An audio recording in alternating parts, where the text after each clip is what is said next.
Say hi, Nana. Hi. Hi there. How can I help?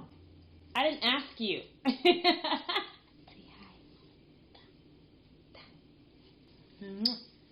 Take it. Hey guys, welcome back to my channel. It's Vanessa. Today I'm going to be talking about my postpartum hair loss journey. Okay?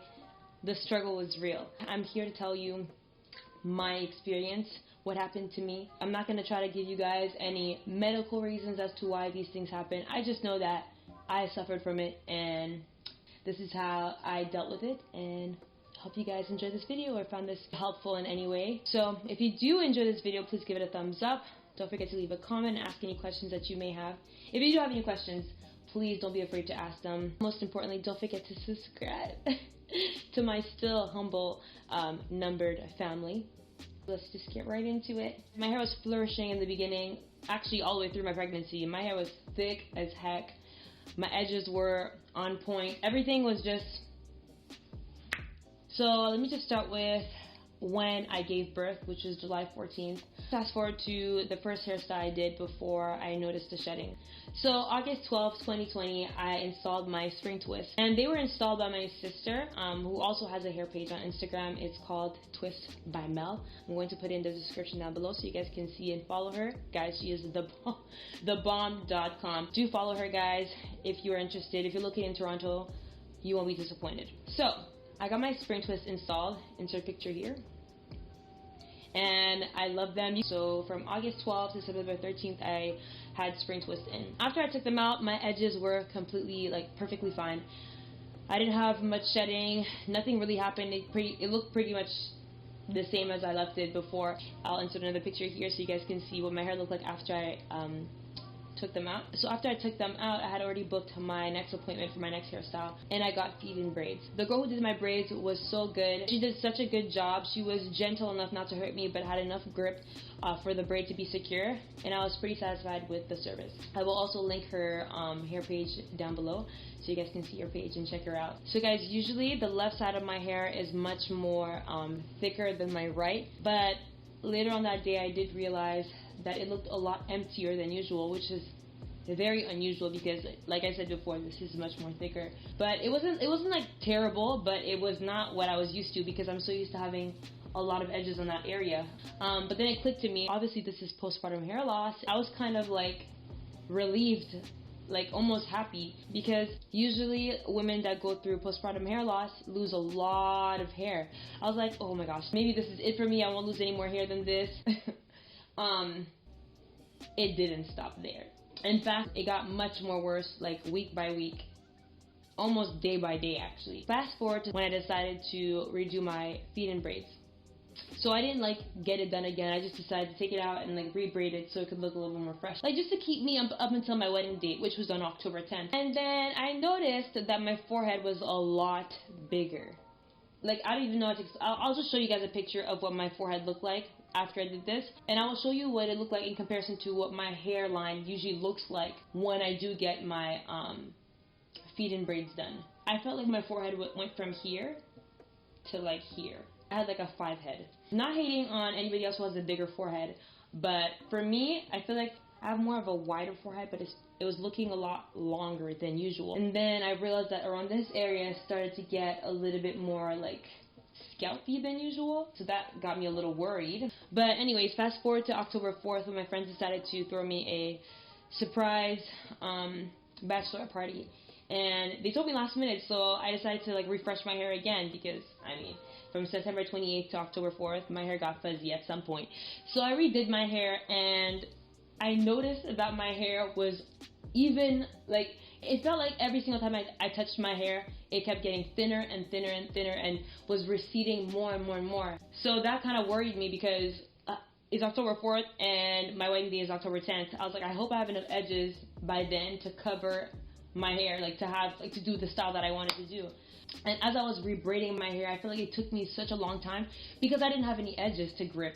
And normally where I would start braiding, which is here, I felt like I started braiding here. So I'm trying to sweep and grip my hair, which probably caused more tension I don't know, it just was not a good experience, and so I was left with not that much edges. They gave me like this veil to wear at the bachelorette party. Thank God for that, because it kind of hid a little bit of my situation there. Not cute, but thank God for that headpiece, because otherwise I would look like a Martian, which is exactly what I looked like the day before my wedding. So on October 9th, well, technically October 10th, because when I was prepping my hair the night before, it was like 3 a.m. in the morning. So basically the day of the wedding, I was prepping my hair. I washed it, blow dried it, and this is what I look like, guys.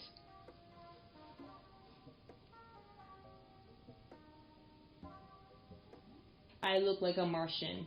My forehead went from here to there, okay?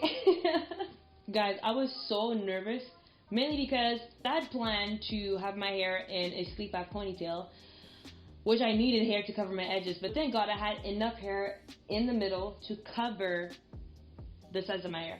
And also, it helped a lot that I straightened it, because I think that if it was just natural, I think it'd be a lot more patchier, but because I straightened it, I think it was a lot easier to manipulate and to separate the pieces, where it covered most of my edges. But thankfully, it was a success, and my hair ended up looking, oh, I'll just show you guys what I look like on my wedding day. But yeah, I like the way I look on my wedding day, but just when I thought that it couldn't get any worse, October 24th happened. I'm not even gonna describe what it looked like, I'm just gonna show you guys, because just look. I never pictured myself to ever look like that. I never imagined my hair to look like this. And what was even worse, I feel like I was the only one who experienced hair loss the way I did. You know when you're dealing with something and then you Google the condition, like example, if you have like a skin condition like eczema, or like a fungus or a lip condition, or like, you know, if you're dealing with something and you Google it to see like how bad it could get, or you're trying to look for other pictures similar to yours to see if yours is worse or if it's like normal or not normal. I'm the worst case I've seen, which was even more discouraging. One thing that really surprised me is that I thought that I would be sad. I was more discouraged more than sad.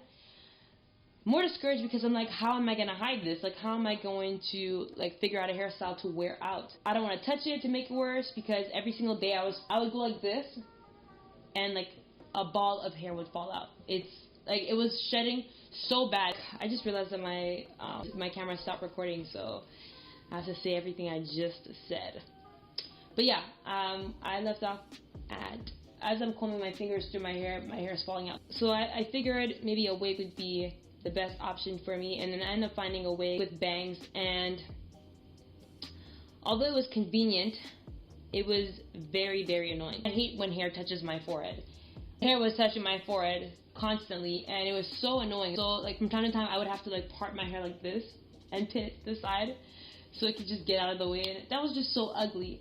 And not only that, but the mesh of the wig cap was rubbing against my skin, like my neck, and it was irritating it so much that it created like this thick black line, and ended up turning into a scab and everything. It was just like, it was so annoying, so that didn't work out whatsoever. But yeah, I'm gonna show you guys a few pictures with dates so you guys can see what I look like around those times.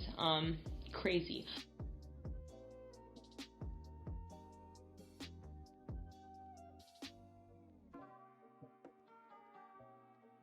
As for hair care, I used literally anything anybody gave me. So mom gave me this bottle of like herbal oil concoction that her client had came up with.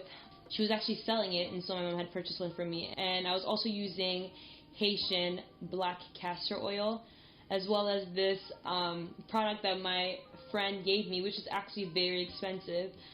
So I was using all of that, but I also feel like it didn't necessarily have to do with the products I was using. I just think that my hair was going to grow back eventually. Dealing with postpartum hair loss wasn't so bad because I had already experienced alopecia areata, which lasted for 5 to 6 years for me, and I had also done a big chop, so hair wasn't something I was hanging on to anymore.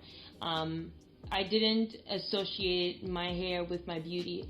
In fact, when I did my big chop, I did feel a lot more feminine. And, well, obviously I had edges to show, so it made me feel a lot more prettier, but I wasn't hanging on to my hair or didn't feel like my hair represented my beauty because I had already dealt with situations where, you know, my hair was falling out. I just want to encourage you guys, especially those of you guys who are dealing with postpartum hair loss and you feel alone, you feel like your hair loss is the worst case out there. Girl, I'm here to tell you, I'm right here with you. It's something that's temporary. It's not going to last. Do your research. Do what you have to do to take care of it. But don't stress over it. I feel like a lot of times when you're stressing over hair, it does the opposite of growing. You know, it falls out even more. Like when I was doing alopecia areata, my hair was falling out more and more and more because I was stressing about it. But I wanted to let you guys know that your hair will grow back. It's just a phase. It's just temporary. You're beautiful with or without hair. Do not associate your hair with beauty, because let's say you never grow back your hair. What are you going to rely on? Your hair is just an accessory, another part of you, another beautiful part of you, but it doesn't define your beauty. I just really wanted to put this video out to encourage those of you guys who are dealing with this, because it really feels lonely out there when you have nobody sharing these experiences. And if your case was worse than mine, there's probably somebody out there that had it way worse than you too.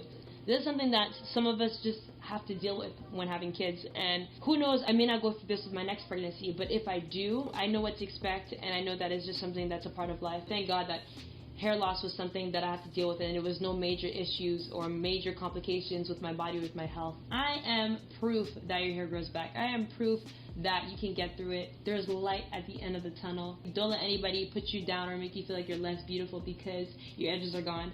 Especially because in the last decade or so, edges have been praised, and so when you lose them, you feel like an alien. Celebrate your hair even when your edges are struggling for the moment. So if you guys enjoyed this video, please give it a thumbs up. Leave a comment and put down any questions. Ask me anything that you want, and I'll try my best to answer all of them. Don't forget to subscribe to my channel. And if anyone hasn't told you this today, whether you're dealing with postpartum hair loss or not, whether you're dealing with alopecia, whether you're dealing with your big chop, whether you're dealing with thinning hair, gray hair, any insecurities concerning hair, if you haven't heard it today, you're beautiful, and don't let anybody make you feel any different about that, okay? Okay, bye guys.